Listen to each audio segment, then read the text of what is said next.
And we are back with another episode brought to you by Draggin Bags.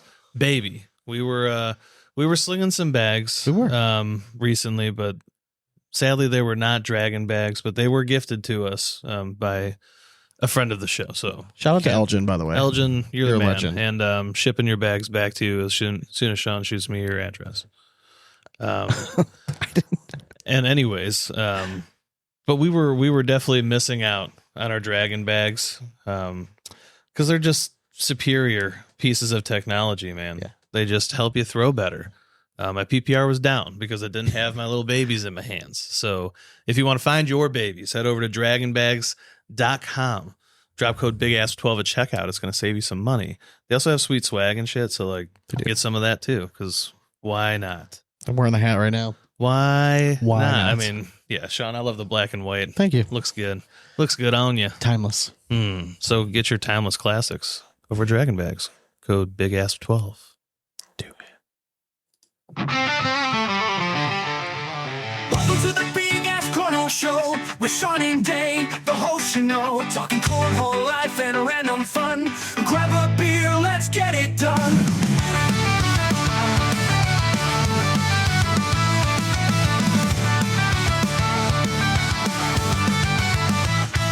From tossing bags to let's wild ride, tune in and join the party, don't you hide. It's the Big Ass Cornhole podcast time with Sean and Dane. It's always prime. With Sean is done.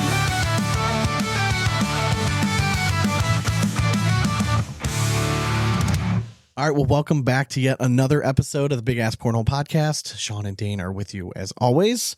What's going on, man? What is happening, man? Damn.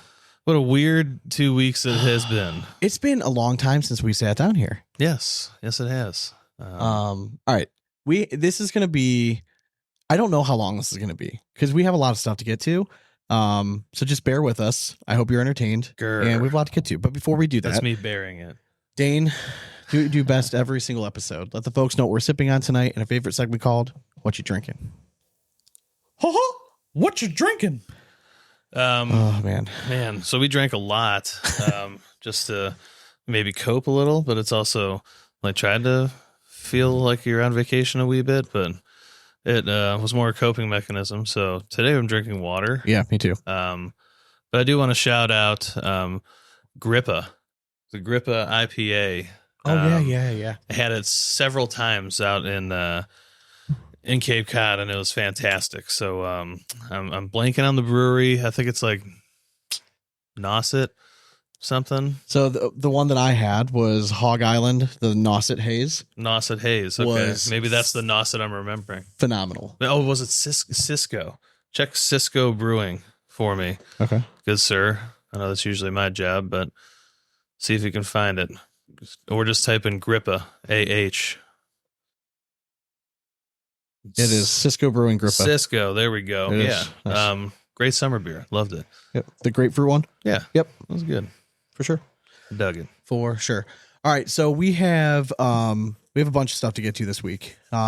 Since we've last all talked to you, World Championships have happened. Yes. Results are out there. We're going to kind of give our thoughts on kind of some of the bigger storylines that came out from Worlds. There's been a bunch of stuff that's happened in the community that we haven't really got a chance to comment on because everything's been going on. And then we have a slew of dramatic readings and just a bunch of stuff and I think some poor takes that have been out there. So I'm pretty excited to kind of comment on a lot of this stuff. It's always and I'm in a fun to mood. just, I'm just in a mood fired up today. It's always nice to let Sean rip for a little bit. But before we get into all that, we're going to let you know what's going on in our lives in a segment we call In and Around the Hole. Are you too good for your home? Answer me! Okay, so as some of you guys might be aware, I don't know if everybody knows, I posted on my personal Facebook page and I did post it on Patreon, just kind of filling people in that we hadn't been around much over the last 2 weeks, especially on social media. I mean, we had made it known that we were going on vacation. We had recorded episodes ahead of time planned. So that kind of still went on according to schedule. But my wife and I and the kids head to Cape Cod. We got there on a Saturday. My mom and dad and our aunt and uncle were also there. And it was just we were there Saturday, and then we were there all day Sunday. And then Monday afternoon, it was around noon. We just took our kids back up to our house. I'm talking like 12:15. We just talked to my mom. She was working at home, finishing up for the day. So she was literally in the middle of emailing one of our cousins who works with her, asking him about wedding plans. Ha ha ha. And then we'll see him after we feed the kids. We're going to meet them down at the beach. Yeah. Right. So fast forward 20 minutes. And I was charging my phone while I was making my kids lunch. Low service down there kills the battery, right? And I just opened my phone. I saw that Dad tried calling me twice. That's weird, right? Like my dad, not a call twice kind of guy. Yeah. And then as soon as I was about to call him back, somebody just starts pounding on my door, and I just had that feeling. Yeah. And I'm like, "What's up?" And the first thing Dad said is like, "I can't wake Mom up." He's like, "I tried calling you." I'm like, "Oh shit." I'm like, "All right." I'm like, "Did you call 911?" He's like, "No, I just ran over." He's like, "I don't know what's wrong with her." I'm like, "Well, fuck." All right. So I threw on my shoes. I sprinted across the street. Basically, we were staying in this small house across the street from my parents. Sprinted over there. She was unresponsive to an extent. Like, she was not aware of where the fuck she was. She was trying to communicate something to me. I think it was that she was in pain and she was throwing up uncontrollably, and she was not herself at all. Yeah. I pretty quickly recognized that I think she's having some sort of a stroke. So luckily emergency services got there pretty quickly. So this all happened. So she texted my dad at 12:30, and we wanted to see what the timeline was. Yeah. So she texted my dad at 12:30 saying, "Hey, I don't feel right. Can you come up?" So my dad, being an awesome husband, right, pops up, heads up to the house. Maybe he said 5 minutes later, service is shitty down there. Yeah. And he said he goes in and he finds my mom and she's laying down in bed, and he wasn't going to bother her. He thought that maybe she had just fallen asleep, but he said she was making this noise that she thought she was snoring really loud, but he couldn't put a finger on it. And he went over and he couldn't wake her up. Yeah. And he got scared and he ran across the street, and then the rest is history. So it's a really tough situation to see a loved one like that. Mm-hmm.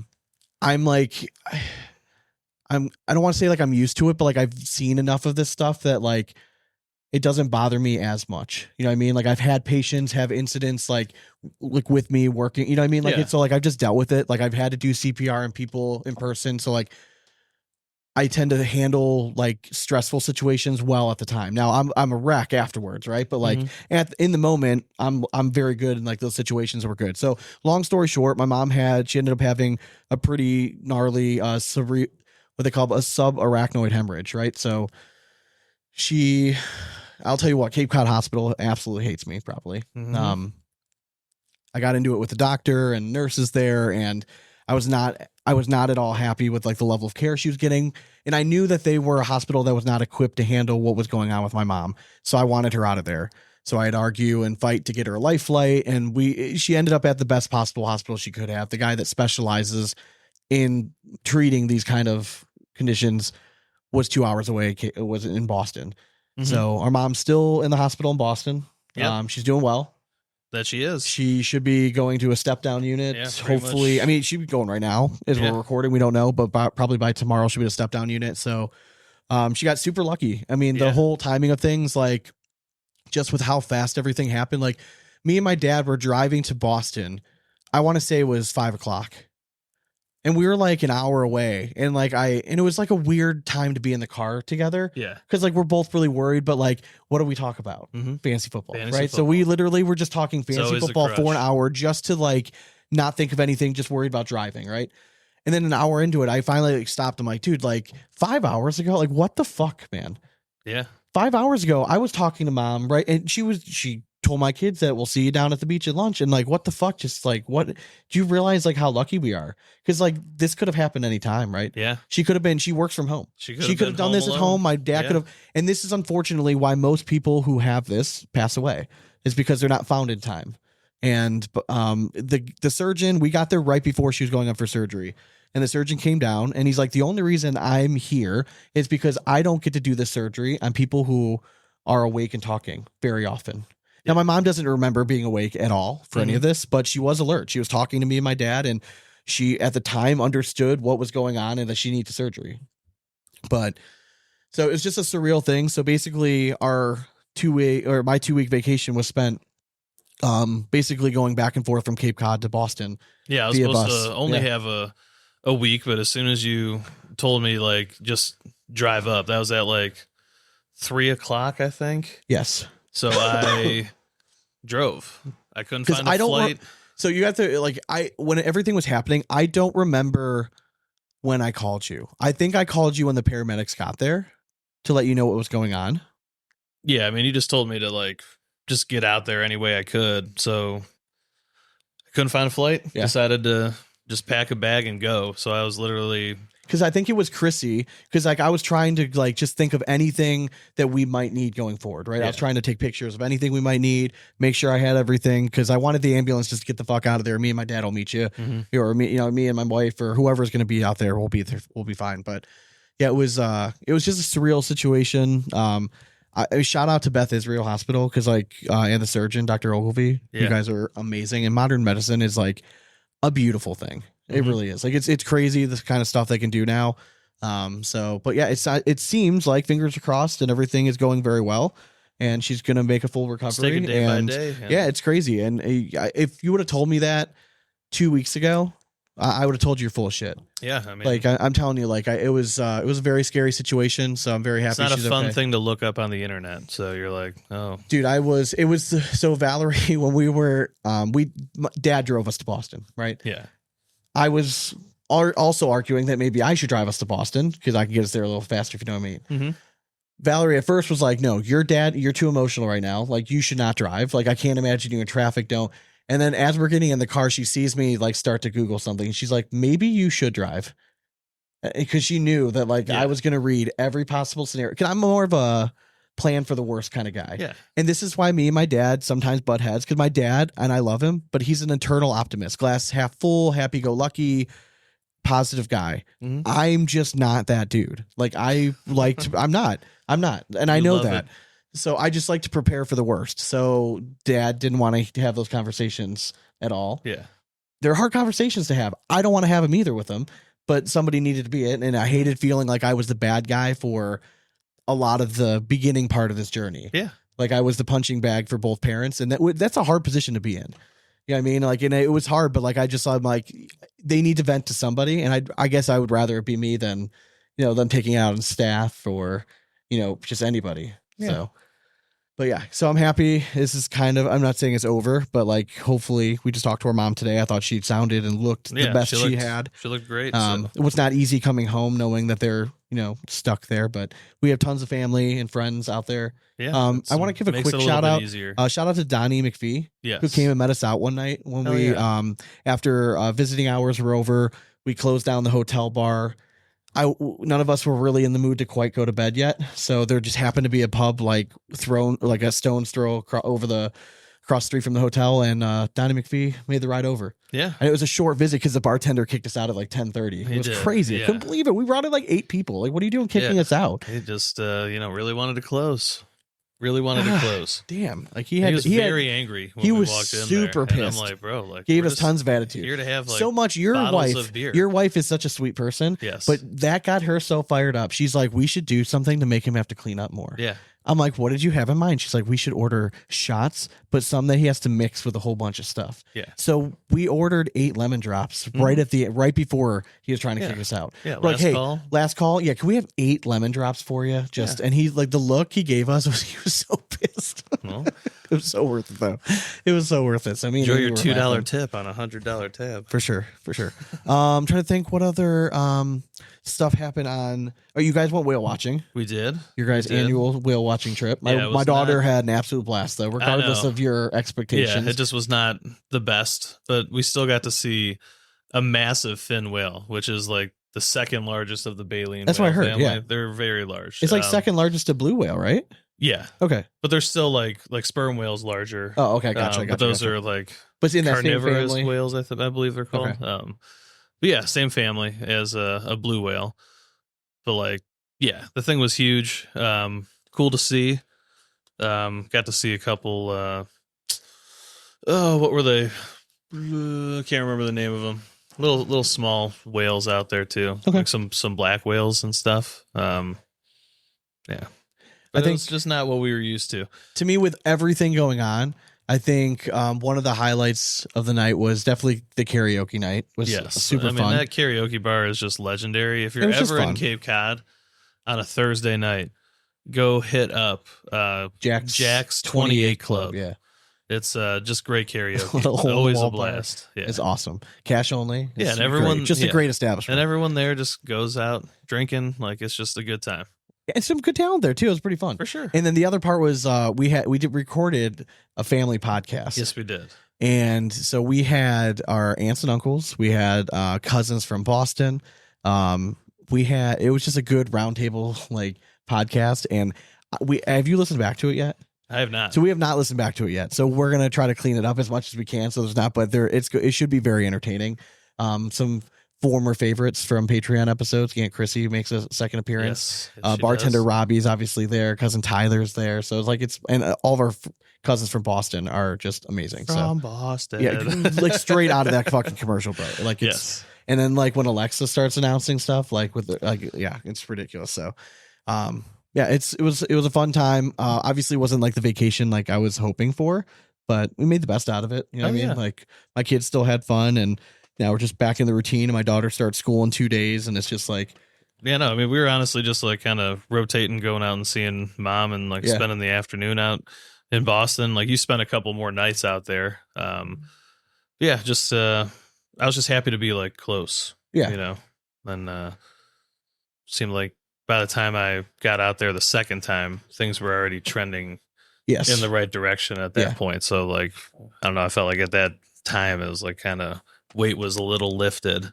Still not out of the woods, but I knew that she was, you know, okay. yeah. It was like that second time that I went to go back to visit. Like those were like the rough days. Yeah. Because like the anesthesia had worn off, Mhm. and like that was like when everything was starting to hit, and like that. Those were the not fun days. But Oh, I mean, brighter I days. had one not fun day, but besides that, it was Sweet. rest of them were okay. All right, and I'm so sad that we missed our Cape Cod cornhole night there. Yeah, Shout out to Garrett, man. Like it was honestly, just in hard. any It was other like a situation, man, we would have been there. Big time family reunion. Like, everyone was out. Yeah. I mean, we were 30 deep. Like, it was great. Yeah, it was. So yeah, a little difficult this year, and like with us popping in and out, like it just wasn't possible. But definitely we'll be back there. Again, another shout out Just to going after Elgin. that. Elgin, you saved us. Like, Yes, we brought boards out. Neither one of I thought you were bringing bags. You thought I already brought bags, and we Dude, both get there. honestly, And we no, I realized- just forgot. I will take the blame. Like, I was in no shape to pack. But a I've never car gone in a to Cape short amount Cod of without time. bringing, because I was planning on going to that Yeah. to the night there. Mhm. But I think part of me thought, like, if I go there, they're gonna have bags. Like, I'll just throw whoever my partner is. Yeah. It doesn't bother me at all. I mean, my timeline was I drove out to Boston. Yeah. On Monday, got there Tuesday morning at like 2 a.m. Yes. My wife showed up Tuesday by like 8 Yeah. a.m. And then we drove back on Wednesday. Okay. Got home at like 10 p.m. And then Thursday went into work, got all of our FMLA paperwork and shit situated. And then turned around and drove right back. Yeah. So in like a 72-hour period, I was in the car for 40 fucking hours. I know, Dude, it's it was so- insane. Like, I did not envy the drive back, but thank God we two-parted it, so that made life a little easier. The drive back Saturday, I don't know about you, for you guys, it was pretty easy. It was pretty smooth. I mean, honestly, getting out of Boston, or like they're the Massachusetts area. When you leave like, that early, just, it's yeah, so if you nice. Just get You out have to- early, you're fine. Yeah, get out before 5 and you're fine. Yeah, the problem is that like it's a concentrated amount of people Yes. in that state, and it's like 2-lane highways the Dude, whole it's way. It's like, baffling, Jesus Christ, you have the room to put in a third lane. Just do it. So hot take. Are Massachusetts drivers among the worst in the country? 10,000%. Yeah, man. I don't understand the whole one, like when there's a merger, why is the lane that nobody has to merge into all the way on the left the one that comes to a complete stop while these two just continue to go? That's backwards. that lane should just keep on flying. Yet all the time, I just see brake lights in front of me and everyone's slamming on. Meanwhile, it's just like race cars right next to me, like merging into each other. I'm like, okay, sweet. Number 2, why the left turn in front of you when there's like other people driving behind you? Like, I can't tell you how many times there was one car in front of me, nobody behind me. Dude, that's what I'm saying. All the time, especially in Cape Cod. And let people turn left in front of Especially you. And in I'm Cape like, Cod. Like, what are you doing? I'm going to just destroy your car because I'm not expecting you just to like shortstop me like that. Like, what the fuck are you doing? We're going 35 and you I'm just with you. like slam on your brakes and go like, oh, go ahead. Like, there's nobody behind me. We could have Baffling. already been through this and them turning in the same amount of time. Yep. But I will say rotaries are great. Oh yeah, for sure. I love them. They need to be more of a thing. Yeah, by my one office at work in Green, like they switched everything. It's the best. It's brilliant. I don't have a wait to get on the highway anymore. It's perfect. It's just like everyone flows and it just goes and Yep. yeah, I completely agree with that. All right, so let's start with a championship review. Let's. Okay, so Stevie Awards were announced, correct, right before we left. Yeah, but I mean, we kind of covered those though. Did we cover who Yeah. won and everything? Okay. Yeah. Is it too early to have the conversation about Mark and Tony being the greatest doubles team ever? I mean, is there really anybody that can compare right now? I mean, if we're going through like the entire like lore of cornhole, That's a great word. Yeah. Actually. Yes, I agree. Because if we're talking stats and like outright ACL titles, yeah, obviously, of course, yeah, right? It's dumb by right now. But I agree, because like to me, I know they haven't had tons of like national success since they've been partnered back up together. Yeah. But to me, like a team like Guy Nation is still up there for like making a name for themselves when nobody gave a fucking shit Yeah. about cornhole. People knew who they were. exactly. So Like, you know, that kind of stuff matters. yeah, and like, I mean, I always fall back on that KB and Grindersleeve season too. Just like that one season was just Okay, but that could be the Incredible. greatest season of all Yeah. time. But are they the greatest like team ever right now? in that time possibly.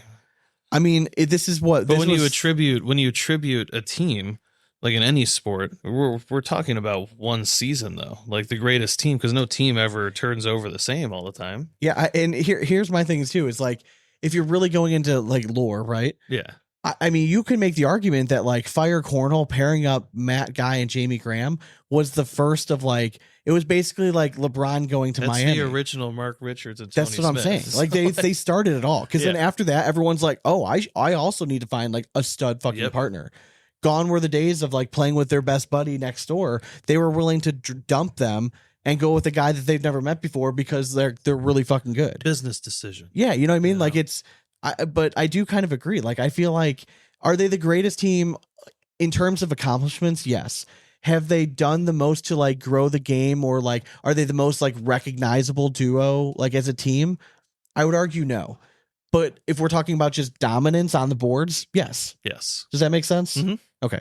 I know it's like answering it without answering it, but Yeah. like I think in terms of like, I think if I'm putting money on a doubles team to win a tournament, probably them. Yes. Okay. 1,000, especially. But if you're today. talking like just like I got to make an argument for other people, like turning the needle, Matt Guy, Jamie Graham started a trend that has still followed to today. They were still very successful for a season and a half, 2 seasons. yeah, Like Guy Nation has been up there. You know what I mean? Like you have a legendary team like Baldwin and Kamba. You know what I mean? Like they've had epic runs and have done awesome things together. So all right, fun question for you: who wins if it's corn bags, Guy Nation, or Richard Smith?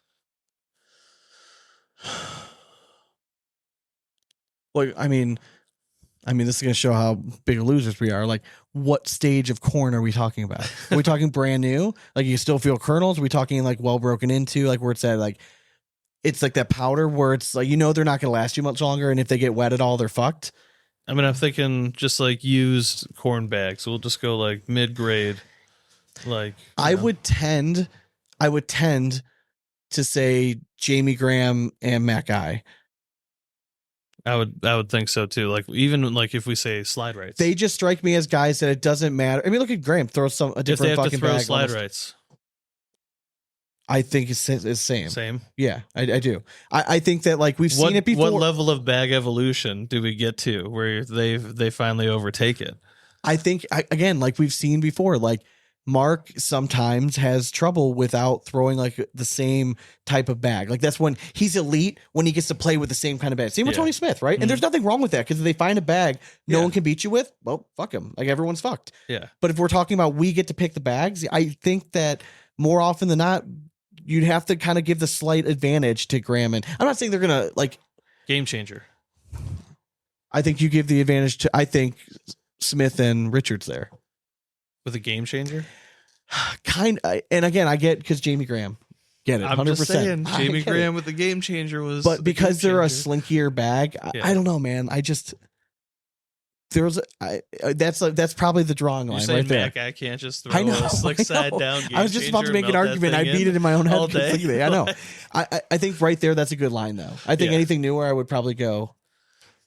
That's good. I mean, I think that's a fair argument. Let's go. Let's do a fun one. Okay. Let's do the zero gravity bag.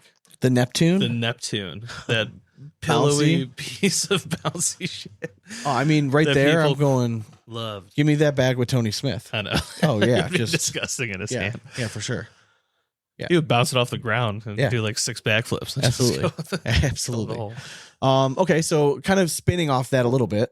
Riff. The term goat gets thrown out all the time, right? We Yeah. hear it all the time. Who everyone's a goat, whatever. Uh, Right now, has Jamie Graham done enough to kind of like be in that consideration, that talk of like a realistic talk of being like the guy in cornhole? Is he that much further ahead of everyone where it's like no one's inconsiderate? Because so when I think of the GOAT, it's like you really can't make an argument for anybody else. They're just the best that's ever done it. yeah, the problem is like he's continuing to do it because Yeah. he's been doing it for so long where we don't quite have that because one, Tony Smith's just young. I feel like he you have to started be young done. and was pretty damn good. Right. Yeah. But then Mark Richards was newer to the game. Like we said, he just told his mom to buy him some cornhole bags and boom, became great. Not too long ago. Yeah. In the grand scheme of cornhole. So I think Jamie right now has a little bit of a step above the other names yeah. only because he's been around the game for a minute. I mean, you want to go on like if you're a cornhole honk and you want to go on like go search Jamie Graham on YouTube and try to find like the old matches where they're like grainy footage, where he's arguing with Hissner and Henderson over a match. I mean, it's like Yeah. where he's partners with Trevor Brooks. I mean, like he's been around the game for been very good for a very long time. Mhm. He's just been like dominant at the world level for like the last, I would say 5. Yeah. His problem has always been he has this awesome season and then like there's always like a little bit of a letdown, still top 10, but like not like dominant like it was. Yeah. But then the next season follows it up and he's fucking dominant again. Mhm.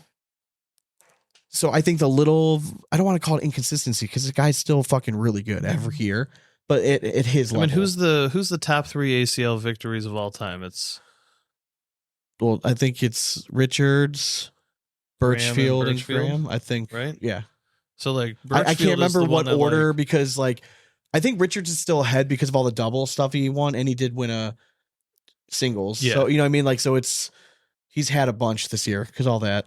But Mhm. Graham did have the singles win and then the world championship. And he won with Jacob in doubles. yes. So it's got to be close. I don't know what the official count is off the top of my head. That's what the ACL podcast is for. Yeah, very true. We don't So- need up-to-date stats for everything. All right. So another topic that I think is interesting because, I mean, honestly, if you look across the board at everyone, especially in the ACL, right? If you look in the ACL and you look at the standings, there's one thing glaring when they have the little category at the top right corner and it says state. And you start looking down the fucking list. And you just see a whole lot of TX. There's a lot of Texas. Where you used to see like OH and PA and Michigan. Like now it's like all Texas, California. You know what I mean? Florida, North Carolina. It's crazy. Yeah, sprinkling in Illinois. What? Right now, and Texas has just a hotbed of like young talent. And every year they have someone that bursts out on the stage, like Ty Thompson, right? Seemingly in quotes out of nowhere, wins a title with the cowboy hat on, being just like dripping swag, right? You had Logan Chamberlain taking down a singles. Him and JBJ were just doing their thing. Yeah. He had Gavin Cano, Sammy Soto. I mean, the list goes on. Austin Waskow. Is Logan Chamberlain, did he establish himself as like the best in Texas right now? I think he had the best season of That's not what I'm asking. Is he the best player in Texas right now? Yeah, I think he's the best right now. I think so too. I think he's taking that leap. I think that what we've always wanted to see from Logan was, we know you're a dominant doubles player. Yeah. Like you're a tactician with your arm on the inside. Like it's just nasty. You just have it down. But in singles, can you put it together? Like, can you, and he's shown he's matured. He's more collected. He plays a very smart game and he has all the shots. Yeah. I mean, he can run bags. He can hit the airmail. We know he can roll. He can play the defensive play. He just plays very smart. And he takes it very seriously. He does. I think right now, I think he's taken that step over, because like going into the year, he was definitely in consideration. I think Gavin Cano maybe might have had the edge. I think Gavin was probably, even Gavin or Sammy might have been right there. But then the year prior, you'd have to give it to JBJ. Like, yeah, I would say 2 years ago, JBJ was on top of the world. That's what I'm saying. Last year was Cano. Yep. The year before, JBJ. I mean, another name that we didn't even mention for Texas, Cash Chamness. Yeah, I mean, he's fucking up and 9 coming. years old. Yeah. And how about, did you end up catching any of the match between him and Mark Richards? I mean, I know that there was some jawing and stuff going on. Like, I didn't quite pick up, like it was like kind of background noise when I had it on. It's a little surprising to me, a little bit, that this didn't catch any traction at all. Yeah. And again, I can't say enough good things about Mark Richards and his character, and I think he's a stand-up guy, right? Mm-hmm. But apparently during this match, Mark crashed out on some like little kid like on the sideline who yelled out to Cash like he might be a world champion, but he's still nervous or something like that. You know what I mean? Like, yeah. And basically Mark did not take kindly to that and said like, this is an important game. You don't say stuff like that. That's disrespectful. Everyone cheering, but you don't say stuff like that. Like kind of yelling at the kid. Yeah. I'm kind of surprised like that never got talked about. Like I get it. Heat of the moment. I get it. The teacher reflex in him too. It's just hey. If I'm his competitor though, yes, it means that he hears everything. Mm-hmm.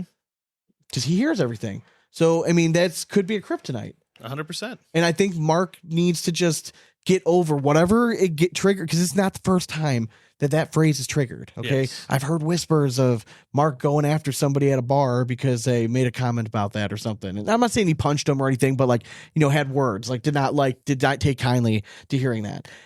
Listen, it's good. It's part of your history forever.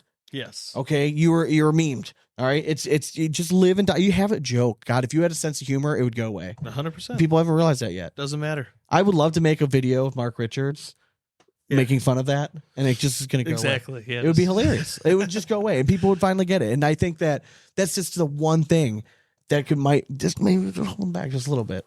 Yep, it's interesting. But very interesting. Did you catch any of the other doubles drama? So to me, I think the biggest thing was AJ Sims match. Yeah, and I saw that live, and I texted you like you did in the moment. Yeah.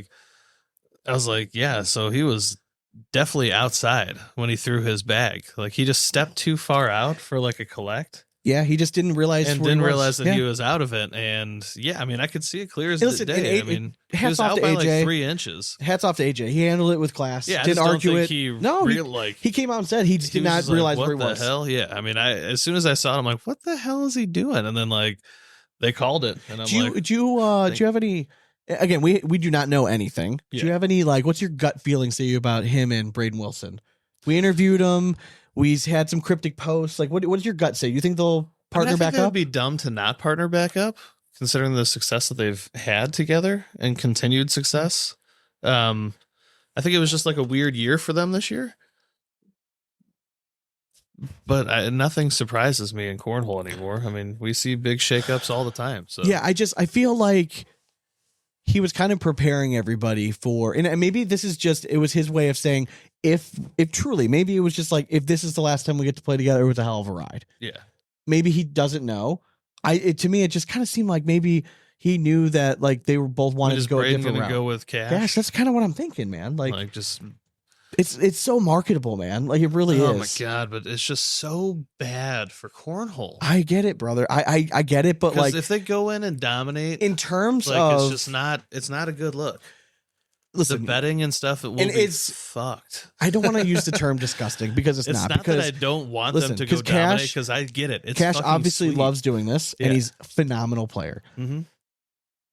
And if your kid wants to do it, you might as well help him be as great as he can be. Oh yeah, and that comes with some marketing. And listen, Rich knows what he's doing, right? And I don't think this has been said enough. I think Rich has done a fantastic job.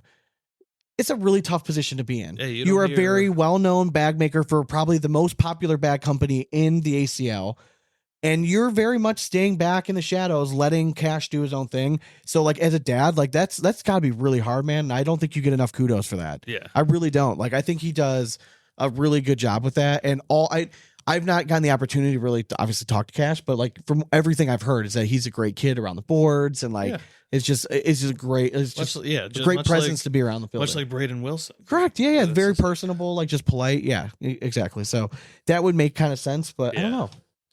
Yeah, I always thought Sims and Waskow would be a nasty team. It would be nasty. Two lefties. Yeah. Yeah. I mean, it makes it really hard to face off against people. Yeah. Yeah, I do actually like the sound of that. Hey, so never never set know. us up if you Never guys know. need some pairing help. We got you. How about we gotta give a shout out to Caitlin Allshouse, man. Like, I mean, she sweeps Clean the sweep. women's division, man. Clean sweep, man. So she That won was cool. women's doubles world championship with Riley Schaff. Shout out to Riley. She's been grinding for years. Finally, just like paying off. Really and gets winning that the big signature one. win. So hats off to Riley. But yeah, Caitlin just we had talked about like names beforehand. I want to say like the last episode we did like together, where like Cheyenne Bubenheim and like, is there anyone really in consideration, right? Mm-hmm. And it's funny to me that like all across Addicted to Cornhole, like it's everyone's making the same like arguments like we were just talking about. It's like there's nobody else in comparison. Like you can talk OGs and bring up Christine Papke, but like the Cornhole's not old enough to mention them yet. Still, I don't think Stacia Pugh's probably the smartest. because Cheyenne's been good for so long now. It's not like she's only been good for like 3 years. She's been good for like 8. Mm-hmm. You know what I mean? So she's been really, really good for a long time. But Caitlin, I mean, I don't want to say this is a fluke because she's done well all season. She got hot at the right time. She's here to stay. I'm not ready to anoint her as like the number 2 person in the women's division. Yeah. Like out of respect for like Sarah Cassidy and Tennyson, Sam Finley and Belvin. I mean, they're all like they've all been there for so long. Yeah, they've all been in the mix for so long.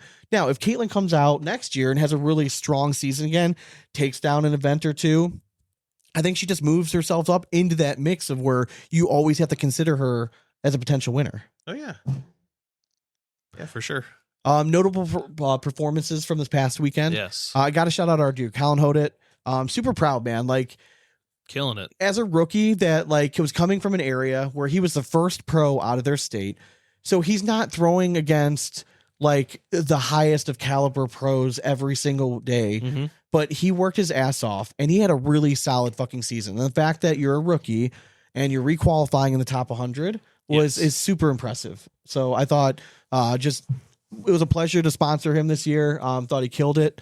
Another guy that we sponsored this year, Chris Kingsbury, wins both challenger bracket in singles and doubles. And I fucking love it because I even said the week before, like in his interview, I said, you're going to be trouble in singles challenger bracket. You're the one guy that nobody wants to see. 100%. Because if you look back at his performances, like it was losing close games to really tough competition. And he was just knocking on the door all year. So put it all together. He felt like he threw great this year. And and if you're not following him on social media, by the way, you're doing yourself a disservice. He guy puts out really good content like on a daily basis. So he does a very good job. Yes, he does. And, just want to point out too, they were recent guests. For sure. So continued success for recent guests is a thing on here. Oh yeah. I do want to comment. The one thing I had posted on Facebook that went pretty public was Caitlin received an email from the ACL like the week after the championship. Yeah. And it was basically saying, right. Yeah. basically saying, hey, our bad, but like we're reducing payment. Like here's a new to follow the previous payout structure. Here it is. And she was getting slashed by like $6,000 or $4,000 or something like that. That's and like it's just a really bad look. Now, I've not confirmed this with Caitlin, but I've heard through the grapevine that the ACL has corrected all that stuff. Okay. I think it was actually Kingsbury that posted something like applauding the ACL correcting all stuff. So if that's the case, and again, and I know Athena, if you're listening to this, I know that you reached out and it was just a very hectic time with a lot of stuff going on. I got this stuff. I posted it. I tried reaching out for comment. No one got back. So I just wanted to post something. But I get what they're saying. Like it was supposed to follow a certain payout structure and pay out more spots. But like if you advertise ahead of time that the winner of this bracket gets this amount, you gotta fucking pay out, or it's such a bad look PR wise. No matter how you spin it, because that was a public list that was out of how much all the pros knew what they were playing for in those amounts. You can't go out and undercut them. It's just gonna, in the court of public opinion, you're gonna get murdered. Yeah, murdered. You're gonna get murdered. 100%. So if they did rectify, awesome. Good. And I hope that's the case. All right. So another one of our sponsored dudes. Yes. Pleasure to be sponsored by Spencer Fabianar. Hell yeah. Right. The first real. Now I know they've had it in the past. This felt like the first real trick shot competition they had. Some guys that could do some actual trick shots. Hell yeah. And listen, if I don't care what you say. I mean, there could be no other champion this year. No. There really couldn't be. I mean, Spencer has just gone out of his way hitting trick shots. Now, next year, if Matt Wilson decides to keep going this route, I think that Spencer might have a little more competition because Matt's hitting some pretty sweet shots. I love the format they did where they get like a minute to try to hit the shot. Yeah. And did you see his winning shot? Oh, dude. Double arm. Two armed. Double simultaneous rollback at the same time. Yeah. Can you imagine? I can't even throw a cornhole bag like somewhat, like maybe 27 feet with my left hand. The fact that he's able to roll with purpose both bags and the shot hole just looked crazy, like when you saw it on the camera, and it made it perfect because it was like down to like 20 seconds, so there's a little bit of drama, and it was a really cool shot to see. Shout out to Spencer, it was awesome.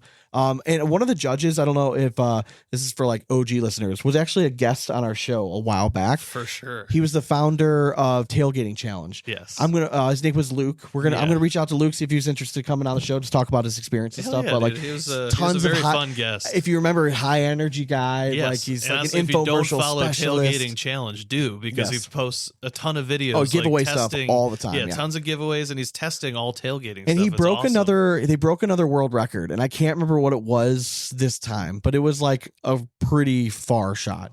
Oh, nice. Okay. And then I don't know if you happen to see that they were at a rodeo the other day. They had a cornhole shot, and the winner won like a camper. Yeah. The dude airmailed it. Yeah. Like from like 60 feet away. Overarm, just dunked it, wins a camper. So like, my argument was, is he now the highest earning cornhole player in the country now? 1,000%. Because how much are those campers worth? I mean, that was a nice camper. That's what I'm saying. Too, it's so like that's probably minimum, like 180,000. Exactly what I was thinking. At minimum 100,000, right? Yeah. I mean, that's crazy. So I mean, it could have been upwards. I mean, dude, some of those are like 400K. Like, it's crazy. Those things are crazy. Yeah, they were so pissed. They're like, "There's no way he makes a shot. No way." Donk. They're like, "Oh, thank God it's insured." Correct. I did want to comment on ACL teams. Sorry. Just again, like I just couldn't get into it again this year. Yeah. I like the format changes. I do think it made it a little bit more interesting. Especially during the draft time. It's fun to talk about all of it, but like again, just watching like non-meaningful cornhole on TV just doesn't. There's just not that passion there. When people are competing for like a signature event or a world championship, there's just that little extra something that just it misses. But they're trying stuff, so I get it. But clearly Jamie Graham knows his stuff. Coasters take it down, but you gotta tip of the cap to Matt Guy. The Colonels making it there, revamping his whole team. It's pretty impressive. No stuff. longer the crusty Colonels. They were come on, the baby corn. Right? Yeah, what's the little like the little corn on the cobs? What do they call those? I always refer to the movie Big when he chews the little like their corn on the cobs in the mini way. We'll just call them mini corns. So dumb. This happened like kind of like right at the beginning of Worlds. Did you happen to catch the stuff that was going on with USA Cornhole and some of that drama? Yeah, that a Canuck won. Like, how does that happen for the U.S.? God damn it, corn dog. Cornhole drama. On? Yeah. Like, okay, so I think it was the Armed Forces blind draw. And one of the guys, one half of that blind draw team, won it, but he was part of the Canadian Special Forces or something, or Canadian military of some sort. And apparently he was granted exception into the blind draw because he was military service. No, so there's one problem with that, though. Okay. This is ran by USA Cornhole, Correct. and it's called the U.S. Armed Forces I'm with you, man. blind draw. So, No, mind you, I completely respect the hell the fact that the guy went into the tournament and he won. Yeah. Like, he earned it. He went in, won the, like, earned it. Awesome. And I respect the hell that he's in the military, regardless of your country. I'm sure they thank you for their service, right? Yeah. But again, if you're really talking about, money tournaments, right? Yeah. You're talking about these big time, and we're guys that are signing up for this, and they have to be paired with somebody in the same like genre of the military, branch of the military. It just doesn't make sense, like, how they allow this to happen. Yeah, I mean, that's where my anger is. Like, this is supposed to be for them. yeah, it's no slight to him. Correct. But like, no, go have a you're go have out a Canadian there military. protecting Yeah, correct. maple syrup while we have Oh, things. shit. No, I'm just kidding, guys. Come We on. love you. Yeah, it's to me, it's just like, yeah, was it a clerical error, or did he actually like, do joint force That's stuff? what I'm saying. Like, again, like there's probably a lot of stuff that goes into And it again, that I don't know I have anything about. zero issue with the dude, like the guy. Exactly. Like, if they I told you also you can don't play, care that no he- problem. that he even won. No, Because again, hats no. off to you. To me, it's just like weird. Like, why were you even allowed to play? This in is it? again the ACL like stumbling over their own feet. Yes. All you got to do is say no. Like, listen, I'm really sorry, Don't but this even, is because only they're probably for. like, oh, what are the odds that the one Canadian guy's gonna come in and win? Well, Right. he just happens to be a ringer and he took it down, so the chances were pretty good. Listen, if that doesn't tell you how far cornhole has come in Canada, I don't know what Hell does. yeah. Because Love you were it. not saying that 5 years ago. Yes. Some guy from Canada came down and was a ringer. Like, yeah, we need it though. Like, what was the name of the pro that used to come to the Canadian guys would always wear the Space Jam? Was it the Space Jam jersey? Do you know what I'm talking about? I'm blanking out on the guy's name, and I feel terrible. We had him on as a guest. He used to be like he used to come on for like little Connor? No, it's not Weiss. No, it wasn't. No. It was Kuza. Damn it. Kuza was the Newfoundland guy. No, right? it's Doug will message me on Yes, Wednesday and morning he'll and remind me. just So be I like, appreciate that. So, Hey, anyways. dumbass. all right. So that's pretty much all the stuff from World Championships. I don't think there was like anything else drama really related too much. I mean, I know there was a few other like step over fouls, and I know there's a lot of questions about that. Like, my thing is like, it's black and white. Yeah. Okay. And the officials, I think, have done a pretty good job. Like, as much as we want to like poke fun at, if we want this to be a legitimate sport, you can't cry for officials and then cry about the calls, Yeah, because like and cry they about are. having And the officials worst there. part is like the players that it's happening to aren't the ones that are crying about it. Yeah. I don't know if you saw the match between Espen Jackson, and I'm blanking on the young man that he was playing against. It was like the advanced double or advanced singles, and it was an epic fucking match, man. It was going back and forth, and he won on a technicality because the guy stepped over. Yeah. The kid did not argue it at all. There was a spectator sitting right in line with the line who did verify. He's like, no, on camera it does not look like it, but I can tell you his toes kept creeping over the line, and he wasn't a stepper or anything. Yeah. But he started his throw with his toes just slightly over. Oh. I mean, that's what these guys are. That's what they're there to call, and it sucks, right? Like, you were an umpire for years. Yeah. You don't want to call. You just have to make everything I don't very want to call objective. a perfect game, but I called 35. No, I'm just kidding. Everything's a strike. Strike. No balls here. There's no balls here. Just keep it up. Keep I it only did that for softball games. Hey, hey. All right, let's take a break. This segment was sponsored by absolutely nobody. Patreon. Come join us at Patreon. But We're yeah. awesome over there. All right, so just some news from around like the cornhole community since we were last in. One of the hard things every year is like, as we've been doing the podcast for longer, you obviously develop relationships with players, you know what I mean? Like, Yeah. that you talk to, and you interview once and you just realize like, hey, they're really cool. And then you hang out at tournaments and like just people and like at least 2 or 3 of these guys that are leaving this year. Yeah, that we always try to stop by and say hi to, The first one that kind of hit home for me was Steven Bernasset. Yes. Notre Dame fan. Just at the time of his best was just so fun to watch. Just a personality that was as big as the room, right? Yeah. Just a big dude with a feathery touch. He was perfect for cornhole at the time he came up. Yeah, man. And it has such great vibes. And like, I can't say enough of just like how such of a good dude he is. I hope he's doing well. Yeah. It seems like he's been down recently. If you happen to hear this, Steven, we love you. Yes. I think the cornhole community was better because you were in it. 100%. And I hope no matter what you decide to do, I think you're going to kill it because and the cornhole community was awesome. It's a pleasure to have gotten to know this guy. So it's really awesome. It was a pleasure and privilege to sponsor you this past year as well. For sure. Another guy that we've gotten to know quite well over the years. I mean, he's been a guest 4 or 5 times. One of our most viral moments. I mean, probably of all time. Yeah, Jordan Kamba. And he handled it like a champ. And he came on the show before and after. Him and Carly have both been on the show before. We had him on at Spencer's last year. They're again just that one of the 2 people that I always make sure if I know we're at the same tournament, I'm going to stop by and say hi. You know 100%. What I mean? So Jordan had a really nice, elegant post. I'm not going to include it in dramatic readings, but go follow Jordan Kamba. All right, read his post, and I think it really summarizes quite nicely what a lot of these guys are thinking walking away from the game. And Campa's definitely got a legacy, man. He put his footprint here, so he doesn't have anything left to prove. No, he's been a world champion. He's been on top of the game. He qualified again sneakily as a top 100 pro. Yeah. So he's in this world in cornhole where it's at today, and like where his life is going at the age he's at. I mean, he's walking out on top, right? You requalified, you don't have anything to prove. Exactly. You're good, right? So top 100 player in the world. Boom. One of our other all-time favorite dudes, beer loving, just one of the best vibes. And some of my favorite memories all time have been very late nights hanging out with this dude, just talking nonsense. This is Dave Sutton. He has been a cornhole OG, sneakily very awesome career. Yes. I don't think he's going to get enough credit for just like how good of a player he was. But I think he had a lot of respect amongst his peers at just how good he was. Yeah, and I think he was always just good vibes on the board. Dude, he's just a great dude, man. Like, seriously, I can't say enough good things about Dave Sutton. Again, he was another member of Big Ass, but I hate seeing these guys, man. I hope it's not a theme. Like, hop on the team and you retire. But Dave, we want to try to get Steven on. We're going to try to get Dave on again.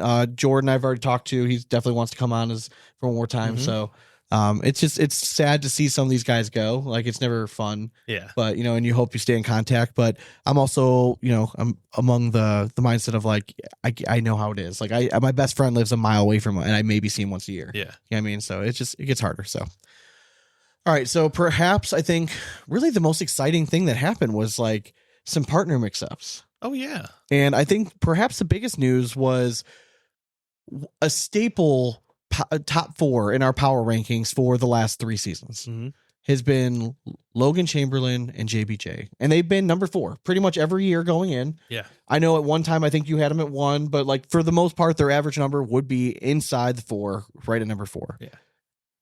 They made the world championship finals, right? They had an awesome run again, started to rekindle some magic here this season. Seemed like JBJ had everything locked and loaded. Seemed like he's in a good place. And then right after World Championships, we find out Logan is now partnering up with Gavin Cano. Yeah. And who was one half of another team in our top. I think they were my second or third team going into the season. So automatically when I hear this, I'm like, okay, all right, well, that's weird. I kind of get it, just knowing like what's going on with JBJ, and apparently it must be public knowledge now. Yeah. That he's having a baby soon. Get on the way. Yeah. Priorities change. For sure. Maybe he realizes he can't travel as much next year, and it's what happens sometimes. Maybe just didn't want to try to hold Logan back at all. I don't think it was, and that's where I would be very interested to know. I find it hard to believe that Justin is going to go to Logan and be like, I need you to move on, man. I'm not going to be around. Like, you need to move on. Yeah. I think this is Logan looking at us like, well, my buddy's having a baby. I'm as good as I'm ever going to be. I'm one of the best players in the world right now. I need to win. Who do I think I can win with? Well, I got my boy Hugh, who I practice against every day already. Mm-hmm. He's really good. if I can just get him on the same sauce that I'm on, right? Yeah. And just like correct, I mean, really, all the same things we used to say about Logan and singles are the same things I say about Gavin Cano. One of the most talented players with the beanbag in his hand, without a doubt, in the country. They're just there's something that happens on at the biggest stages and the biggest moments. And I thought that when him and Sammy got over that hurdle, I thought it was floodgates were open. It just didn't seem to be the case. I think maybe it was just like deep breath. Now we'll see it moving forward. Well, was it a little Rory McIlroy? You know what I mean? Like it's like he's falling back, not like So, I was a little bit surprised. It when you really look at it though, if it's in terms of business, made sense, right? Now the argument could be made if Logan had a choice, did he choose the right person? Would Sammy Soto be a better fit with him than Gavin Cano? I certainly think you can make the argument. Only I think maybe Logan and Gavin are just closer. That's all I can think of. Yeah, but I also think that as weird as it is, Cano plays more of a game like JBJ than I think, because Sammy is more similar to Logan. So I think you want to have that little bit of contrast where you have somebody that's more susceptible to just stroke. Let me ask you this. This year, Gavin and Sammy. Yeah. Who would you consider the 1A player? I mean, I would always just if I'm putting a gun to your head, you have to pick one. All right. I know you can make an argument for either one, but if I'm going to put you have to pick one. I would just choose Gavin. Okay, you think Gavin? The scarier of the two at the ACL level at the start of the season. I would be very interested if you took a blind poll of the ACL pros. I think most would say Sammy Soto. Well, I think that may be the case now, but you're talking like at the start of the season. No, I'm saying like right, your gun to your head right now. Like this past season, who was the alpha? I think Sammy had himself a year. Okay, that's what I'm saying. Like, I think that's why I'm a little bit surprised. But again, I don't know, like relationship wise, Logan and Gavin might be like tight as fuck, and like they just hang out and they, you know what I mean? Like, and that's fine. Like if you want to play with your buddy who it just happens to be an awesome player too, let's be clear. Like if I hate to say it, but like you're getting an upgrade. Yeah, you are. Because JBJ hasn't been like that dominant force like he was his rookie season. He's been better, but it just hasn't quite been at the level of like everywhere else. Everyone else has gotten better. JBJ kind of just didn't go improve at the same rate everyone else did. Yeah. But still phenomenal player, made good runs. They had great chemistry. You know, they trusted, they'd been there, done that before. The moment didn't seem too big for him on the stage. He's very calm, cool, collected. But now that Logan's kind of matured a little bit, taking a step in the right direction, I'll be very interested to see if because really you're trying to pair up with somebody that you think that you can beat Mark and Tony with. Yeah. And I do think that there's a realistic argument that can be made that like that would have been better suited with Sammy, not Gavin. To each their own. But to each their own. We'll see. The other surprise though was now Sammy Soto's new partner.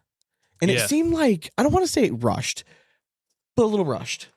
It seemed like, well, fuck. And from what I gather is that Sammy was not aware of that Gavin wanted to partner up and was not really on board with it as much as like the other two were. So to what level of surprised he was, I don't know, but I don't think it was like a serious conversation was had before all this went down. Okay. Sammy, I feel like panicked maybe a little bit and wanted to lock somebody up so bad when to me, I'm thinking go to Spencer's. Go out and win Spencer's, and you can handpick whoever you want to play with next year. Very true. BG's going to go out and find you a really good partner because you could be the next best player. You were already an MVP candidate. Yeah. Now, this is not a shot at Shearer at all, who is his new partner. Yeah. I think Shearer is on the rise, and he had a fantastic season. If I'm BG, though, and I'm looking at this, and I already know I have a team in Chamberlain and Cano, really good. Why not just double down and also put, again, this is not a shot of Shearer, but like, I feel like there might have been somebody else out there that you could have maybe paired with him. Somebody. Yeah. I mean, I'm wondering like, but again, this might be a vibes thing. Now I think I could be wrong, but I think Soto and Shearer played together in a blind draw and they won.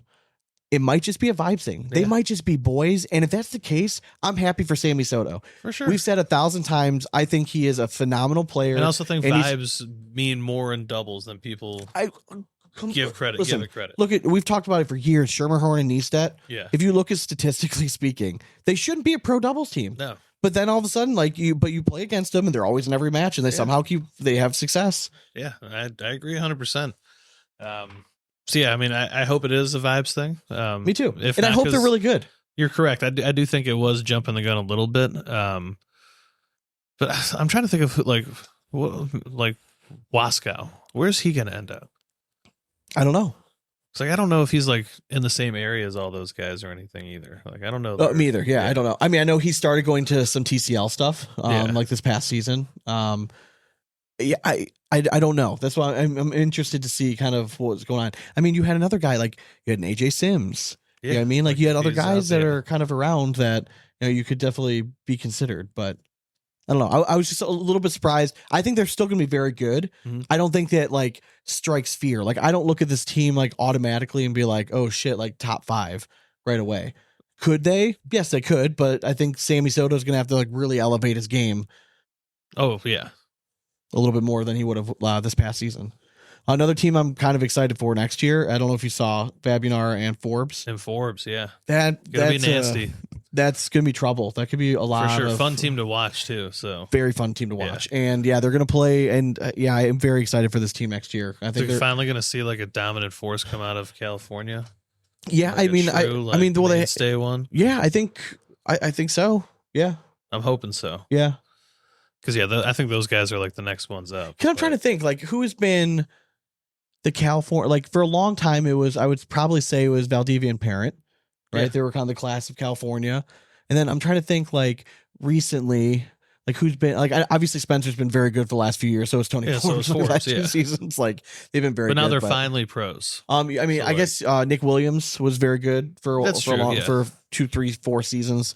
Him and Labrador was every year were like surprising people with their doubles finishes. So shout out to those guys. I miss them, man.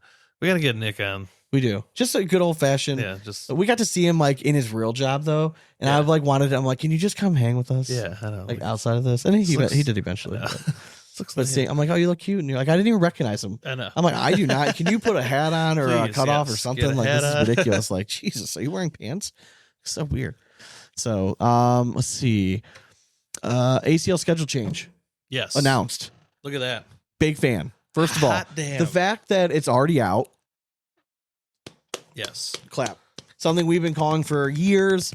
I mean, as a fan of like in trying to plan shit out, listen, you gotta love it. This week. All right, pull it up. Pulling up. All right, so first ACL. This is just the Rock Hill Open. First Open of the season is October 3rd to the 5th. It's gonna be Rock Hill, South Carolina. Surprise, surprise. October 24th to the 26th, they're going for a little warmer weather. It's going to be Winter Haven Open. November, we got Richmond. You got in December, you're going to Albuquerque. You got January, you got the Myrtle Beach Signature Open. New Year's Day kicking off. I like it. So first signature of the year is New Year's Day. Second signature, Memphis Signature, is January 30th. And then you have a Las Vegas Open. Oh my goodness! Oh, that's just in February. Weird. Might have to. Right around the time where we get itchy to travel. Okay, you have Kansas City in March. You have Wisconsin, I believe. Lacrosse. Yeah. Yes. Yeah, it's just bad spacing. You have Cleveland. April 24th to 26th. Now, we are crossing our fingers and our toes. End of April here in Cleveland is a crapshoot. You can catch a good 65-degree day where it's just not raining and the courses are going to be open. And if that's the case, we need to get a soft number of people that potentially would want to go to golf. Yeah, and also a day. Would it be easier to come in a day earlier or maybe leave a day later? Correct. We could also do it on a Monday if we want, or just want to plan around and plan accordingly and make this thing. Because one of these opens now, so that's May. It's gonna be May. What is it? April. What is it? April 24th. April 24th. So that's Friday, Saturday, Sunday. So we could do Thursday. Yeah, if it doesn't start till Friday night, you could do Friday morning. True too. We could do Thursday and Friday. We can do the entire weekend. We do a slew of stuff. Yeah, and whoever wants to come out. Yeah, for sure. Or I mean, who knows? Like that might even be the first MGA event. We could just bring a whole bunch of cornhole people to the MGA event. That'd be fun, That would be sweet. right? That would have would to be on a weekday though. Their weekend's pretty much shot. Oh, that's true. Damn. Right? Yeah, there's gonna be kind of busy Saturday. Yeah. We can still go and then go back with after. We'll be like, we're gonna give you 2 So, all right. So where else are they going? They're going Rhode Island in May. You got Fort Worth in June. You have let's see, is that Washington? Yeah, I think so. Yeah. Washington in June. You have Arizona in July. Jesus Christ. That's gonna be Yeah. hot. I will say, if you notice, there's a gap here in July. It's not July 4th. It's not. It's actually the week after, which is kind of nice. Oh my God! Finally, pros have got to be very happy with this. Now, I think in terms of pros, they have to make signature events. They have to make 4 of the 6. 4 of the 6. 4 of the 6. They start in January. They span from January, and when's the last one? Let's see. So they have. Yes, all right. That is the first one. So end of January, Memphis is your first signature. Then you have Kansas City in March, March 20th. Okay. Then Cleveland, April 24th. Then Fort Worth, June 5th. Then July 10th. Then July 10th. All right, so they're spread out very nicely over like 7 months, or maybe 6 months, but still.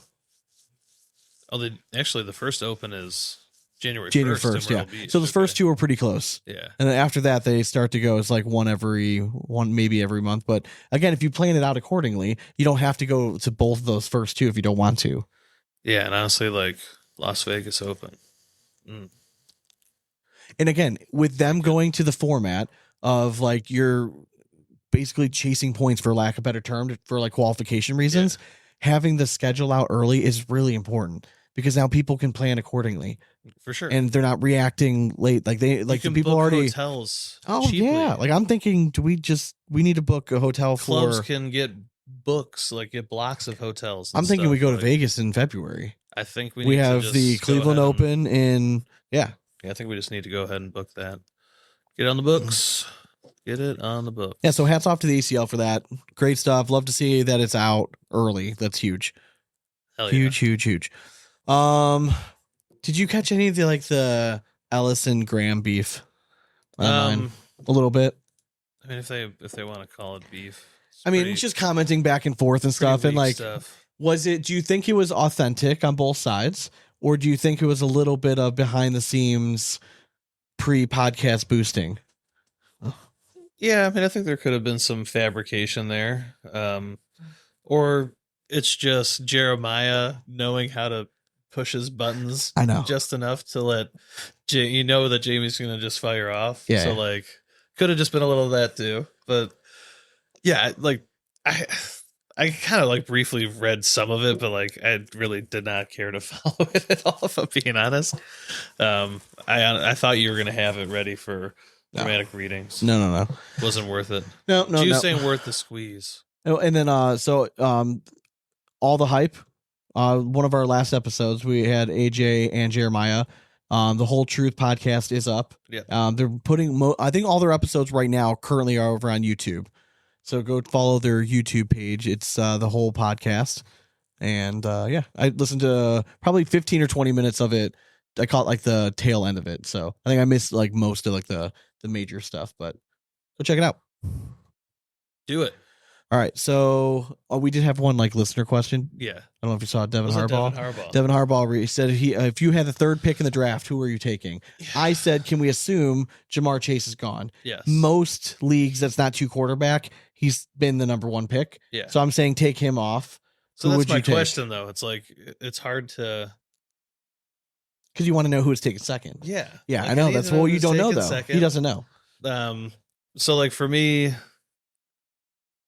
we also need to know like what type of league is it? Is this like full point PPR? Is this half point? Let's PPR? assume Is this two most quarterback?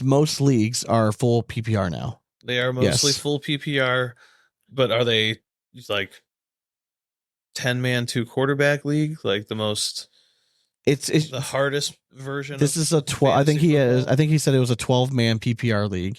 Third pick, I think, is what it was. Okay. I'm just making that up. He did not say that. What the hell, man? Assume that's what it is. That's what a standard league is. Okay, so PPR 12-man league. You start 2 running backs, 1 quarterback, 3 wide receivers, maybe a flex, a tight end. I mean, I think you just go next best available, like, wide receiver. Okay. Because they're so would you go? So it'd either be CeeDee Lamb or Jefferson then, according to most rankings. I would have no issue taking either one of them. See, you know me. I have my history. Yes. I have a hard time if I have a top pick walking away from a position that is getting harder and harder to find, and it's running back. So like if Bijan Robinson's there at 3, I'm taking Bijan. But if there's he's much hold on. turnover. Because I have the 3rd pick. I have a long wait to come back, right? Yeah. So I can't miss on this one. Justin Jefferson's dealing with a hamstring issue right now. So at 3, I have a little worry. I think he's going to be fine, but there's a little bit of worry. CeeDee Lamb seems like a safe pick, but like at 3, I don't know. I would almost rather take for me, I would take Bijan Robinson, or I would take even like a shot. Like I know some people are going to say Saquon Barkley. I would probably take injury Gibbs. prone. It's not even that. So if you look historically speaking, I know we're getting on fancy for a second. If you look at historically speaking, people who have this type of season that rush for that many yards, the follow-up season is not good. You're just not. I think he's still going to have a very good season. Is he going to be top 1 or 2 running backs this year? I don't know. I think he might be 5 or 6, but I don't think he's going to be that high. I don't know. That's just my opinion. I think that like it's just shown like you just have to go by statistics, right? That's all you can really go by. Yeah, And I mean, historically speaking, those guys do not have great follow-up seasons. Even I'd just draft entirely different when it comes to everything. Typically, and fantasy football is no different. You can't win a league in the first round, but you can lose it. Correct? You can, but and I've been burned a lot in the past by injuries. Or guys that have been injury prone, I take a risk, and then it just tends to be their bad year, right? Yeah. I've been burned by Christian McCaffrey before. I mean, name the running back, I've been burned by him, but I've learned from my mistakes in the past. I just tend to go in the first round, go safe, go for a reliable workhorse that you know you're going to get good points out of every week. To me, like Gibbs or Bijan Robinson, to me at that 3 spot would probably be my pick. But I get your side too. If you want to go wide receiver at 3, I would just have to do and see like who's there on the return. And I also really just try to get guys early in offenses that you know are going to score. Yeah, correct. So like I just try to get guys that are going to score a lot of touchdowns. That's why Gibbs. That's why I would target him there. I mean, it would be too early to take St. Brown, but if you're like a big fan, I don't think he's had as great of a season last year as he did the year prior. I mean, he had last year was a stud. I mean, think of it 3rd overall in PPR. The problem is the new offense. And but he's not going to be getting a lot of cooks 1,000 in that kitchen too. 100%. Their Yes, team 100%. stacked. Jameson Williams is going to be a steal in most drafts, and I should have probably said that out loud, but he's going to be. He basically won me your league last year. Yeah. So those would be my 2 picks. Hell yeah. All right. Dramatic readings. I think it's time. Which one do we start with? Okay. In a world where bean bags have brought men to their knees, social media serves as sanctuary for keyboard warriors. Time for the dramatic readings. It's addicted to cornhole. Timothy Kamalu. If one dirties up his bag from practice to give it that gummy, sticky feel, wouldn't that be an altered bag? Seems like they would benefit a dirty style player, no pun intended. Is no different than a baseball pitcher using something on the ball to give it more action. Okay. So I'm going to say that, first of all, no. That's part of a cornhole bag's life. They're not necessarily if it's just throwing it and it just gets dirty, it happens. If they're putting something on it, then yes, theoretically that is altering a bag. What if it's like just something natural? But like I've heard stories of guys like taking fine grit sandpaper, you know what I mean, and roughing it up to break it in a little bit more. Yeah, I mean, like, yeah, exactly. I've broken in bags, tons of bags. There's a spot on the wall at where I work in Fairlawn that I've used to break in cornhole bags. Yeah, just rub the shit out of it, breaks it in nice and fast. Fabric breaks down a little bit. I don't think that's necessarily like what that means. Like, I think that they don't want you taking out fill. They don't want you Exactly. Yeah. putting like in like But, an if you want unnatural to substance. get a little dip spit on that bad boy and rub it in there, then by all means. Like, I mean, a little alcohol. Yeah. You know what I mean? Like little tears of your opponent, like all that Oh, stuff. Kind of. I it's mean, always a good one. it is. But yeah, I don't think. And plus, and for baseball, like you're bringing like a foreign substance out, Yes, to put it on a clean ball that you have to throw, or every you're time. trying This to is not scuff up same the thing. ball to try to get. It's I get what you're saying. I think the argument's been there for a long time now. I guess For just- sure. if we start getting that ticky tacky, like, be crazy. We're in for Little crazy we're in for a long day. for sure. You're gonna have a bad time.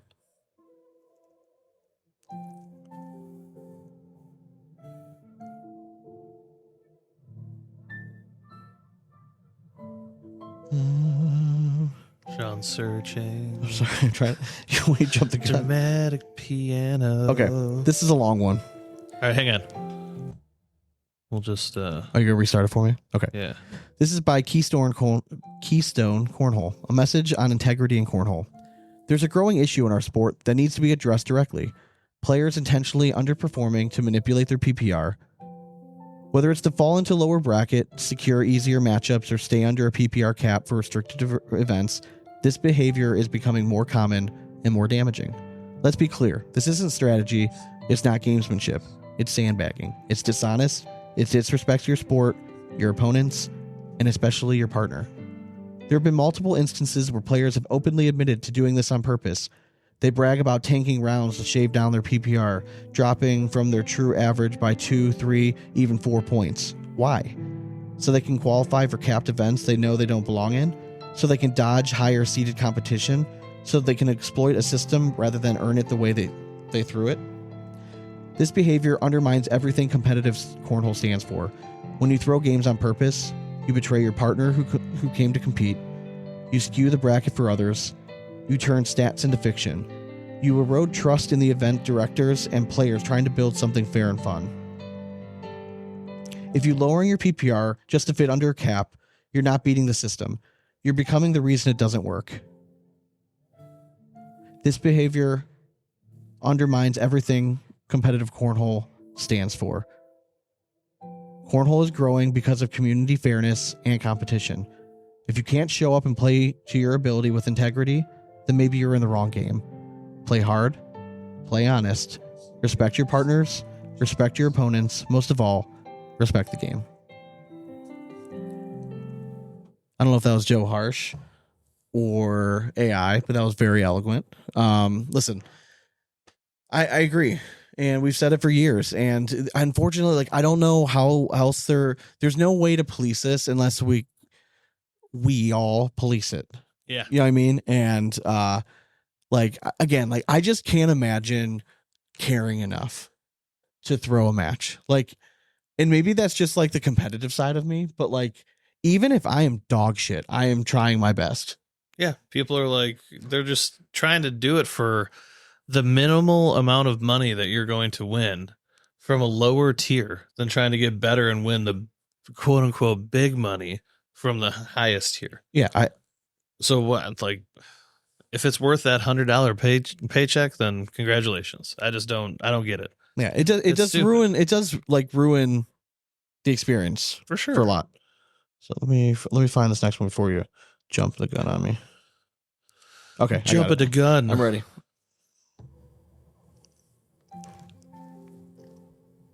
All right, this is in the World Horseshoe Tournament Club. Not taking anything away from this kid's obvious skills, but he just proved cornhole is just a kid's game by beating the winningest ACL pro. It would be like a cadet having beat Allen, but Allen also standing at close distance with a lightweight shoe instead of a cadet having to stand the full distance with a full weight shoe, at which the cadet would have no chance. If a prepubescent little kid can beat the very best adults on the very same playing field with all things equal, then it is in fact a kid's game. Maybe we can use this to promote horseshoes to adult cornholers to elevate their competition level by playing a grown-ups game. Again, not dissing on this kid at all, he crushed it.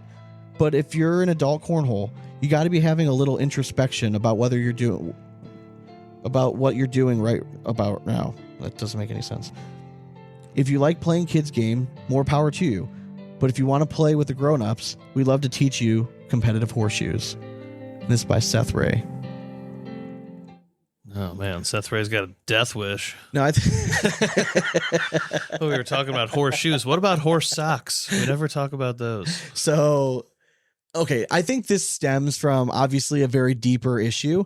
And we've heard this from other guests, like whether it's on the interview or like behind the scenes, who have been involved in competitive horseshoes, that the reason they came over for the cornhole is because the like quote unquote professional side of horseshoes can't get their shit together. Yeah. Right. So like to me, this stems from like somebody who obviously cares very deeply about like their game. Right. And I respect the fucking shit out of that because we do the same thing for cornhole. Right. So let's get that out of the way early. Like I respect the 100% that you're advocating for your dudes, and you never thought in a million years that a cornhole podcast was actually going to see this shit. Yeah. But for whatever reason, this came across my screen on my feed. And this was before they had a lot of comments. And I don't know if my first comment, like, cause it still is pending. Like, yeah, I don't know why all of a sudden it was coming up, but like they never approved my comment.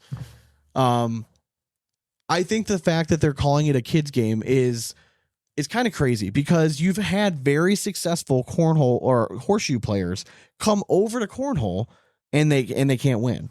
Yeah. It has nothing to do with like the age. Like it's just like the skill of another individual, regardless of age. Like really it's just hard. It's not, it doesn't just mean it's because Cash won one game. It means like that he's better than the winningest player. Game. No, it's not. It's not. It doesn't mean it's a kid's game. It just means that the kid got really good at this game. It doesn't matter. Like the thing that bothers me with like this horseshoe like argument is like there's this undertone like that like if you don't like because you're only throwing like this 1 pound beanbag like you're not a man. It's like shut the fuck up, man. Like it's also 2025. Yeah. Like I don't like. We believe in like dental hygiene and like showering every day and like all stuff like that. So like,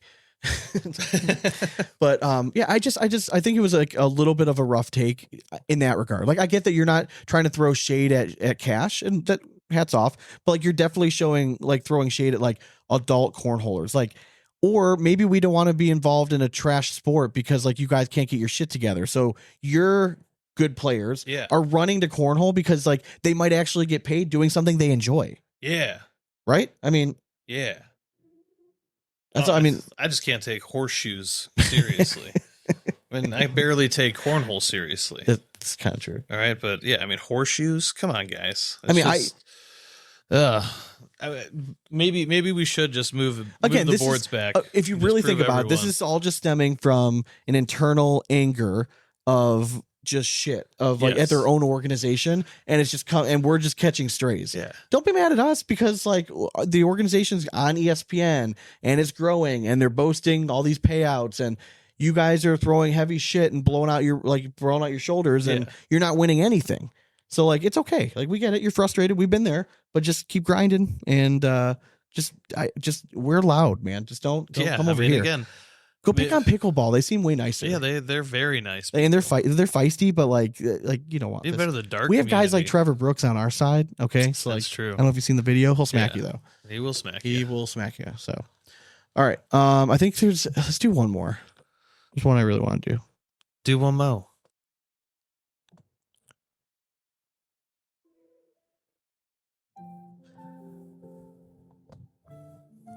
All right. Addicted to cornhole. Mr. Dylan Arled was looking at an interesting stat today where I may be incorrect, but ACL top 25 has 4 players with, in quotes, families, and in parentheses, significant other and children, whereas ACO has 9 to 10, maybe missing some.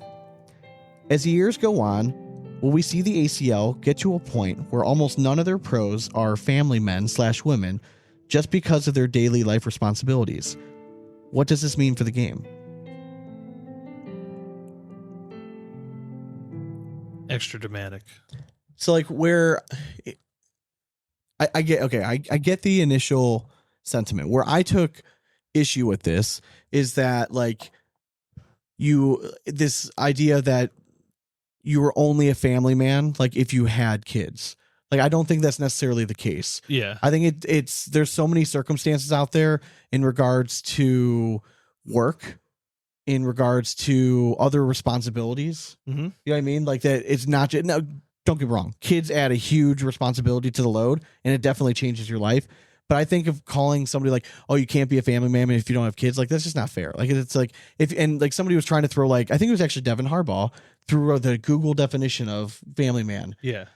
I can Google it too, but what I'm telling you is that like it's wrong. It's if you really break down the statement, it's like and children, but it's like who enjoy spending time at home with the ones he's responsible for. So like it doesn't have to include kids, and like that was my biggest thing.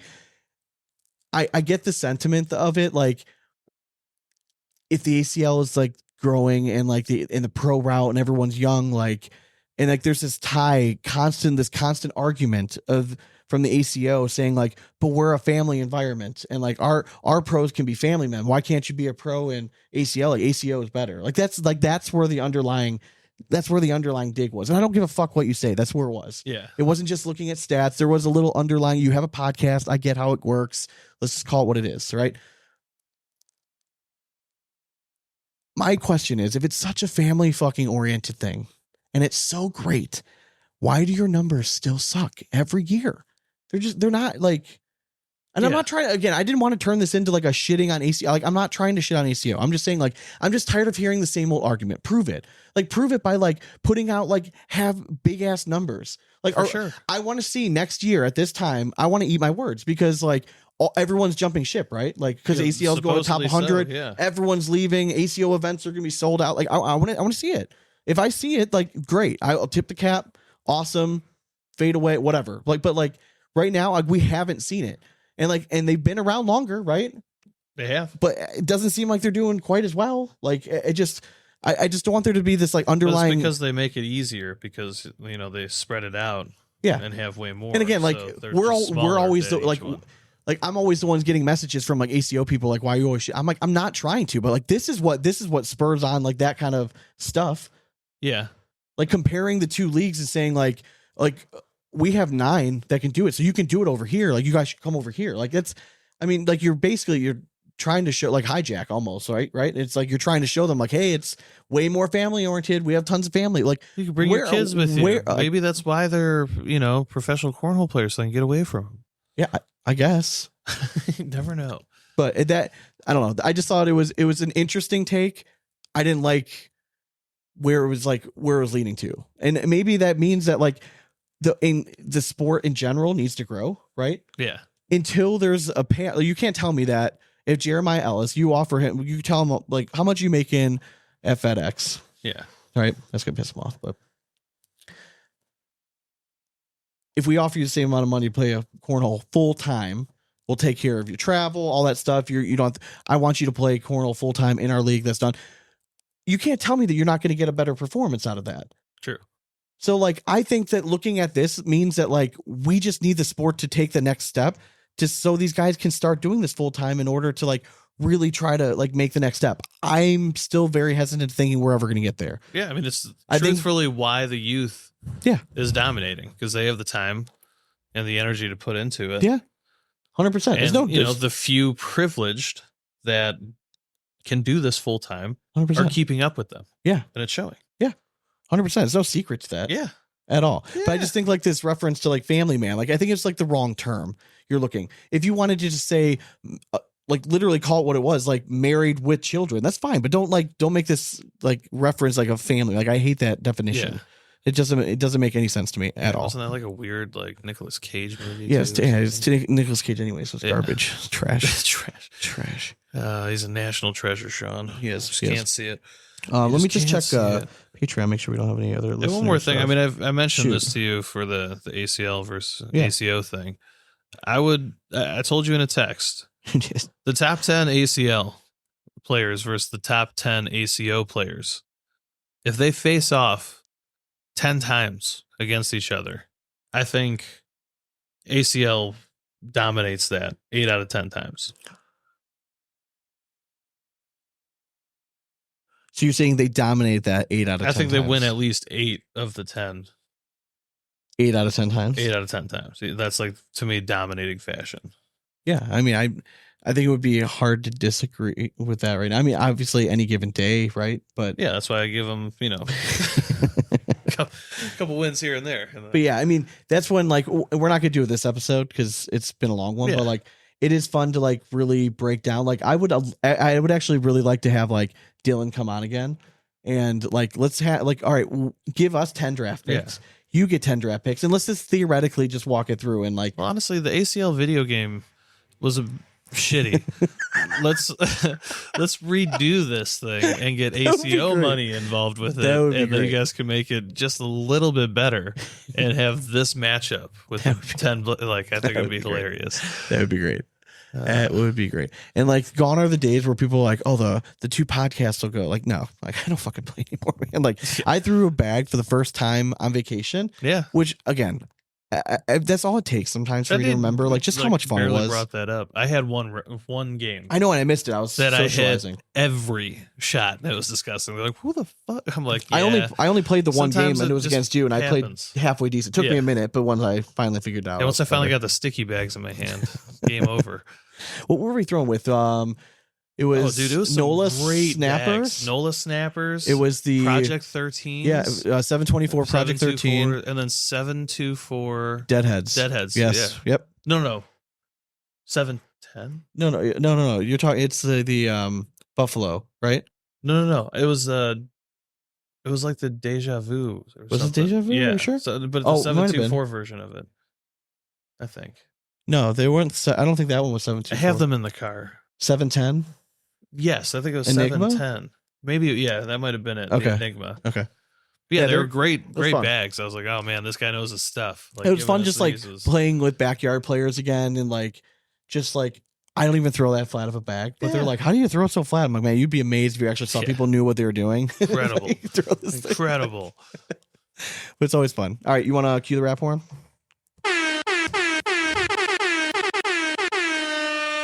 Listen, if you're still listening, One more for Michelle. All right. wow. If you're still listening now, you get you got that extra rap horn too. Yep. You're Donate, welcome. Yep, to our mom and to all the still listeners out there. Yep. But you can find us on got YouTube, TikTok, Instagram. Yeah, not all just the above, not just big ass Spotify and cornhole. YouTube. We're on all of them. All of them. Every platform. Every platform. Including like Apple and again, if you Amazon, listen on Apple and you haven't left a review yet, if you could drop us 5 stars, leave us a review, it'd be greatly appreciated. Just do it. It's always fun to read through them too. Yeah. I do read through them, so I get a little notification whenever I get one. I always make a little laugh because people get our humor, so it was fun. So, and if it's a bad one, I just pisses me off the rest of the day. But, It's like, these guys suck. I hate you. I said to leave 5 so stars. we're like 4.98 stars. Like, God damn it, You son of a bitch. How dare you? If you're looking to support the show, you could do so at Patreon. If you go to patreon.com/bigasscornhole. For the price of beer a month, you can get some bonus content. We're going to be doing a happy hour next week. We're just talking about it. Probably we have a Sunday. lot to get to. Let's do it. Yeah, I think we're going to do it next Sunday. We do happy football hour. On. Little happy Basically, hour. it's just we chop it up with people. We never know what we're going to talk about. They're always fun. Sometimes we end up turning it into an episode. The conversation gets so good. Draft happen or something. They're always a good time. So we post all the video versions of our episodes up there. So if you ever wanted to see what we actually look like, yeah, and Patreon members, if you have a good draft idea, oh yeah, shoot them post over, it up over there anywhere, and that's also the easiest way to. I'm checking Patreon constantly. So. For sure. So, all right. Well, hope you guys enjoy the interview, the episode. We'll be back next week with more audio gold. Thanks for sticking with us. Prayers up to our mom. Thank you for all the well wishes and everyone reaching out. It means a lot. There's too many people to kind of touch base, but just know that if you reached out, we appreciate every last one of you. I take note of stuff like that. You know what I mean? For sure. Like personal inventory. So it was greatly appreciated. We love you all. And as always, we hope you throw it straight. That's nothing but 4 baggers from here on out. Cornhole it. Later.